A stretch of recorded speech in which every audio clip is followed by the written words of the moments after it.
Olá meus amigos, sejam muito bem-vindos ao canal Cinemosfera e hoje nós vamos conversar aqui sobre Falcão e o Soldado Invernal episódio 2. Se você não é inscrito no canal, está aqui pela primeira vez, te convido, se inscreve, ativa o sininho para você acompanhar nossas notificações. É isso aí galera, Falcão e o Soldado Invernal, o segundo episódio. Esse episódio foi recheado de referências aos quadrinhos, recheado de personagens que realmente existem nos quadrinhos e que podem, e eu acredito, vão participar do futuro do universo Marvel no MCU, para abrir muito mais o leque das histórias que podem ser contadas tanto agora nas séries quanto nos filmes, no cinema. Vamos lá, o primeiro que eu vou comentar é o que eu não comentei na primeira análise do episódio 1, que é o Coronel Joaquim Torres, esse cara aí que aparece de vez em quando com o Sam, que é amigo do Sam e é um fã do Falcão, né? Você vê que ele vibra aí com a atuação do Falcão quando eles estão juntos nas missões. Ele gosta do Sam Wilson, ele acredita no perfil heróico, né? No heroísmo do Falcão. E não para menos, esse cara existe nos quadrinhos e ele é ninguém menos do que o segundo Falcão. Ele assume o manto de Falcão nos quadrinhos da Marvel depois que o Sam Wilson se torna o Capitão América. Será que a gente vai ver isso na série ou posteriormente no universo Marvel? Olha, eu acredito que sim. Eu não acredito que a Marvel vai colocar esse personagem aqui gratuitamente não. Tá? E depois eu comento com vocês um pouco de como ele se torna no Falcão, o novo Falcão, e não é uma história tão bonita assim. Continuando, nós somos apresentados nesse episódio de cara ao John Walker, Cap is Back, né? Cap is Back é o slogan que o governo americano usa para mostrar que tem o seu novo Capitão América. Até ali é dito, John Walker é nomeado o novo Capitão América. De uma forma até breve, ali naquela entrevista, eles usam aquele evento na escola onde o John Walker estudou e foi capitão do time de futebol da escola. Ele tem um diálogo ali primeiro com a esposa, depois com um amigo dele, o Lemar Hoskins, sobre isso, e onde o próprio John Walker, no diálogo com a esposa e com o amigo, mostra a preocupação que ele tem de se vai ou não conseguir representar bem o que é ser um Capitão América e de que o mundo inteiro espera algo dele. Então o cara já coloca em si mesmo uma pressão absurda nas costas por ser o novo Capitão América. E quando ele está ali no estádio sendo entrevistada por aquela moça e tudo, ela conta um pouco do histórico dele. Até um amigo do grupo do WhatsApp do Cinemosfera falou: eu assisti o episódio e parece que qualquer imbecil pode segurar e usar o escudo do Capitão América. Não é bem assim. A gente vê ali de uma forma bem breve, realmente, no episódio que o John Walker ele é um cara acima do nível de todo mundo. Ele é um exímio combatente, é um cara que tem o domínio pleno das habilidades de como jogar o escudo, como ter a habilidade do escudo, assim como o Steve Rogers de certa forma tinha. Ele tem um físico bem desenvolvido em relação a todos os outros candidatos que o governo estudou para ser o novo Capitão América, e ele foi o cara escolhido.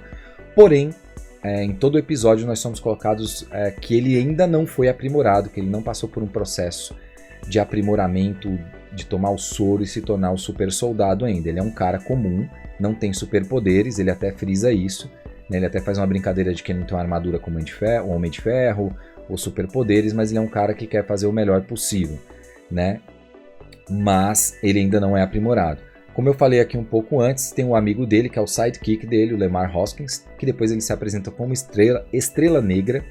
Esse personagem existe nos quadrinhos, o Estrela Negra, e ele também nos quadrinhos, ele é como se fosse uma espécie de Capitão América depois. Ele também tem o procedimento de aprimoramento para ser um super soldado e fica com habilidades ali de super velocidade, super força, super desempenho, né? Ele vira o super soldado e até usa um escudo similar àquele primeiro escudo que o Capitão América usou, e o uniforme também com as cores da bandeira. Tá, se isso vai acontecer ou não com o Lemar Hoskins nessa série, a gente ainda não sabe, mas eu espero que aconteça mesmo que por um breve período de tempo para essa referência ao quadrinho se tornar mais sólida ainda. Tanto John Walker como Lemar Hoskins, eles têm uma missão ali junto com o Buck, né? Não é que eles estão juntos, né? Eles aparecem para ajudar o Buck e o Sam. A gente vê que eles tomam uma surra daquele grupo ali dos apátridas, né? E isso fica evidente que o único que era o super soldado ainda, que é o Soldado Invernal, ele está se segurando para não fazer o que ele fazia, né? Alguns amigos falam, pô, mas o Buck tomou uma surra. O Buck, matava todo mundo, mas a gente vê que ele tá naquele conceito de não machucar ninguém, porque ele tá vivendo aquele período de terapia, que ele não pode machucar ninguém. A gente vê que ele tá se segurando, por isso que ele não reage com ímpeto e violência do Soldado Invernal, que a gente viu até no flashback do primeiro episódio. E o John Walker e o Lemar Hoskins também não conseguem deter aquele grupo. E o próprio John Walker vê que não é páreo para aquela galera, mesmo tendo treinado, tendo feito tudo aquilo, ele não dá conta de um grupo de super soldados, né? E eles vão tentar ali fazer uma aliança, mas o Buck e o Sam não estão nem um pouco a fim de trabalhar com o cara, porque o Buck não aceita que outro cara use o escudo a não ser o Sam, porque o Steve confiava nele e o Steve escolheu o Sam, e é nisso que o Buck também acredita. Eles falam de um grupo chamado GRC, ali aparece algumas referências aí no episódio, que é um chamado Grupo de Repatriação Global. Isso é bacana porque a série mostra pra gente mais uma vez que eles estão tentando retratar as consequências de tanto as pessoas terem desaparecido quando o Thanos evaporou todo mundo, quanto delas terem voltado quando os Vingadores trouxeram de volta. Então eles falam ali de meia população da Terra, 3 bilhões de pessoas que retornaram, então sem casa, sem emprego, como eu falei, e esse grupo GRC é um grupo que trabalha de devolver os títulos sociais das pessoas, identidade, dar uma ajuda financeira para a galera poder se reestruturar. E, inclusive eles falam que trabalham como um grupo militar para evitar que grupos rebeldes como os apátridas interfiram no processo do mundo restaurar a ordem mundial. Seguindo aqui, a gente é apresentado a um personagem fantástico, que eu espero que a gente veja muito mais dele nessa série, que é um personagem dos quadrinhos que tem uma história muito bacana, que é o Isaiah Bradley. Isaiah Bradley não é ninguém menos do que o primeiro Capitão América negro. Não é o Sam Wilson, galera, que foi o primeiro Capitão América negro. O Isaiah Bradley, ele apareceu numa série de quadrinhos chamada Truth, Red, White and Black, de 2003, que ele fez parte do projeto na HQ, parte do projeto Rebirth. Esse projeto Rebirth era o projeto que tentava replicar a experiência feita no Steve Rogers depois que o Capitão América original desapareceu ali no final da Segunda Guerra. O Isaiah Bradley, junto de vários outros soldados, sem que eles tenham sido voluntários, soldados negros, porque o exército considerava que os negros eram descartáveis, ainda vivia um período racial muito mais intenso naquela época e os quadrinhos retratavam isso. De todos os soldados que passaram pelas experiências, somente o Isaiah Bradley e mais 4 sobreviveram e começaram a ser enviados em missões especiais, missões secretas, para fazer o trabalho sujo do governo. E de todos esses, só o Isaiah Bradley sobreviveu. Num determinado momento, o Isaiah parte numa missão solitária, mesmo a contragosto do governo, pelo espírito heróico e o herói que ele era, e ele acaba pegando a roupa do Capitão América em outro escudo, o primeiro que o Capitão América usou para essa missão. Ele cumpre a missão, mas quando ele volta, ele é considerado um criminoso pelo governo por ter roubado o uniforme do Capitão América e é preso durante décadas até receber o perdão presidencial. Na série, ele é retratado muito parecido com isso, não é contado algumas dessas questões, pelo menos ainda, mas ele fala da mágoa que ele tem de que nem a Hydra tratou ele daquele jeito, que ele, por ser um herói, foi preso durante 30 anos e foi submetido por experiências durante todo esse tempo, que os caras arrancavam sangue do cara, o cara foi muito maltratado e pelo visto carrega muitas sequelas psicológicas disso. E a parte mais legal que ele cita que a missão que ele acabou indo, e talvez tenha pego um dos uniformes do Capitão América para cumprir isso, foi justamente uma missão para deter o Soldado Invernal, que ele cita que vários outros soldados foram enviados e ninguém retornou, ou seja, o Soldado Invernal acabou com todo mundo, mas ele deu um cacete no Buck, até o Buck ficou olhando com a cara assim de tomei uma surra, e ele inclusive diz que arrancou metade do braço do Buck e queria ver se o braço tinha crescido de novo, né? Pelo visto ele fez crescer de novo. Seria muito legal se a gente visse o flashback dessa missão, até um episódio, quem sabe um episódio dedicado a isso, seria, fantástico, né? E ver ele mais jovem e lutando contra o Buck no auge da carreira do Soldado Invernal também. Outro personagem que aparece nessa cena, e talvez ninguém tenha dado muito crédito por ele, porque é só o garoto que abre a porta, mas galera, não é só o garoto que abre a porta, aquele é o Eli Bradley, que é o neto do Isaiah, que ele, nos quadrinhos, é o Patriota. Ele é um personagem que tem os mesmos poderes do Capitão América, ele age e se veste parecido com o Capitão América e é o líder dos Novos Mutantes nos quadrinhos. Foi durante um bom tempo o líder dos Novos Mutantes nos quadrinhos.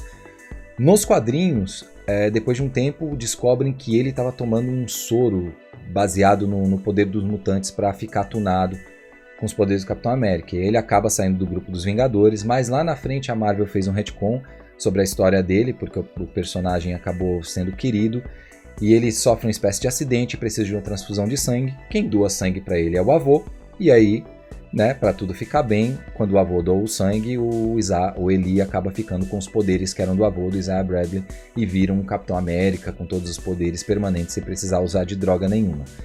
Eu acredito que esse personagem também não foi colocado aqui gratuitamente. Esse garoto parece ser um ator que vai vingar no universo Marvel e talvez a história do avô e dele sejam contadas até que ele se torne realmente patriota lá na frente. Vamos ficar de olho nisso, tá bom?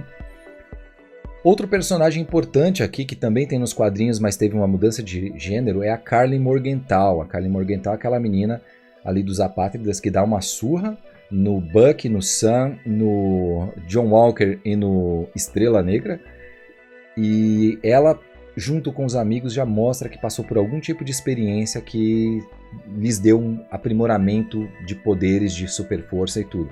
Que ela dá salto, ela dá porrada, ela dá umas bicudas ali bem tunadas mesmo, e a gente vê que aquele grupo já são de super soldados, inclusive o Sam já deixa isso claro em alguns diálogos, que eles estão enfrentando um grupo de super soldados. O Buck descobre ali naquele momento do caminhão que eles estão transportando algum tipo de vacina, fazendo um contrabando de vacina, que deve ser a fórmula ou alguma coisa que eles querem distribuir para todo o grupo dos apátridas para tentar defender a causa deles. Só que quando a Karli e o grupo dela é acolhido por um cara ali na Europa, em algum lugar, né, que mostra que muita gente realmente está abraçando a causa deles, ela recebe uma mensagem no celular dizendo: você levou algo que é meu, eu vou te achar e eu vou te matar. A primeira coisa, a Karli Morgenthau ela é inspirada no Karl Morgenthau. Karl Morgenthau é um personagem dos quadrinhos, que ele era filho de um diplomata suíço, que ele acaba morto num atentado, bem parecido com o que acontece com o pai do Pantera Negra em Guerra Civil, quando o Zemo faz aquele atentado lá nas Nações Unidas e o rei T'Chaka morre. E aí o Karl Morgenthau fica revoltado e acaba virando o líder desses apátridas, né? Aqui a Karli deve ter uma história parecida, ela deve ter alguma tragédia de família, quase ninguém tem isso na Marvel, né? Ela deve ter alguma tragédia de família que ela decide tomar esse rumo meio neoterrorista e tal. E esse cidadão que envia a mensagem para ela é até citada por uma pessoa do grupo dela que falou: nos acharam, o mercador de poder nos achou. Quem é o mercador de poder? O mercador de poder nas HQs ele é como se fosse aquele cientista maluco que faz experiências com pessoas e coisa do tipo, cria até vários híbridos. Um dos híbridos que ele cria nos quadrinhos é o Joaquim Torres, que ele sequestra o Joaquim Torres. Será que isso vai acontecer na série? Talvez. Ele sequestra o Joaquim Torres em uma das missões e começa a fazer experiências com ele para tentar aprimorar o cara, ele faz misturas de animais e tudo, e ele mistura o Joaquim Torres com um pássaro, então ele vira meio que um mutante, né? Um bicho esquisito ali. E depois de algum tempo ele acaba assumindo o manto do Falcão e ele é meio que um Falcão mesmo. Ele nos quadrinhos ele não usa o equipamento do Sam, o equipamento mecânico, e ele é meio Falcão mesmo, tá? Então será que é assim que o Joaquim Torres vai virar o novo Falcão depois que o Sam se tornar o Capitão América, né? Não sabemos, nos quadrinhos é assim. Então esse mercador do poder faz essas experiências e uma das coisas que ele consegue desenvolver, e aparentemente é o que está rolando aqui na série, é dar continuidade ao soro do super soldado, só que com uma diferença. Muita gente no universo Marvel há muito tempo tenta isso. Até o Lemar Hoskins faz uma brincadeira ali, não é uma brincadeira, ele joga uma piada ali pro Sam e pro Buck, olhando pro Buck, quando fala do soro do super soldado, que reproduzir isso não tem sido uma experiência muito bem sucedida. Primeiro porque o único cara no universo Marvel que passou pela experiência de forma extremamente bem sucedida foi o Steve Rogers. A gente viu que com Caveira Vermelha deu meio que errado, ao que o cara se tornou. E foi exatamente o mesmo soro injetado no Steve Rogers, foi o que foi injetado no Caveira Vermelha, mas o cara se deformou e tudo porque o doutor lá, esqueci o nome dele, o Eric Skinner, né? Skinner, eu acho que é o nome do doutor do Capitão América, ele fala que o soro ele amplia tudo. Então se uma pessoa é boa, ela fica melhor, se uma pessoa é ruim, ela fica pior ainda. Ou seja, tudo que tem dentro da pessoa, inclusive a parte de personalidade também é ampliado. E com o Buck ele virou o Soldado Invernal, né? Teve a mente controlada, e a gente teve também as experiências mais trágicas, por assim dizer, que foi o Hulk, né? O Bruce Banner, foi também uma tentativa, e o Abominação. Então realmente o histórico não é bom, mas aparentemente o Mercador do Poder conseguiu obter sucesso nisso. Não sabemos se de forma permanente ou temporária. A gente não sabe também se esse grupo dos apátridas tem que de vez em quando tomar de novo a droga para restaurar os poderes, né? A gente não sabe se tomando uma vez só fica para sempre ou não. E esse Mercador do Poder agora se apresenta como talvez o grande vilão da série, né? A gente imaginava que era a Carly junto com os Apátridas, mas não. E até porque nos quadrinhos também acontece algo parecido, onde os Vingadores, o pessoal ali está enfrentando esse grupo dos Apátridas, o Capitão América e a turma dele está enfrentando o grupo dos Apátridas, aparece um vilão pior ainda, e no final até o Karl Morgenthau, que é o Apátrida, aqui no caso a Carly, acabam se unindo ao grupo do Capitão América e ao John Walker. Todo mundo tem que fazer essa aliança para conseguir vencer essa ameaça. Eu acredito que pode ser esse o futuro da série, que no final todos eles, pelo menos a contragosto, vão ser obrigados a se juntar para vencer esse desafio, e aí talvez cada um tome sua jornada. Falando de jornada, galera, aqui a gente na série pode deduzir nesse episódio que a gente tem 3 jornadas bem específicas.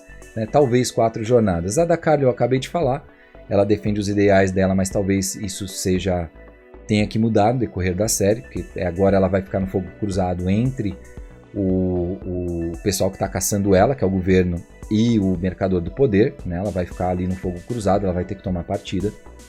O Bucky, que a gente, como eu falei aqui do Bucky no começo, o Bucky ele vive o dilema entre ser ou não ser mais o Soldado Invernal. E a gente vê que desde o primeiro episódio ele está sempre sendo confrontado com isso.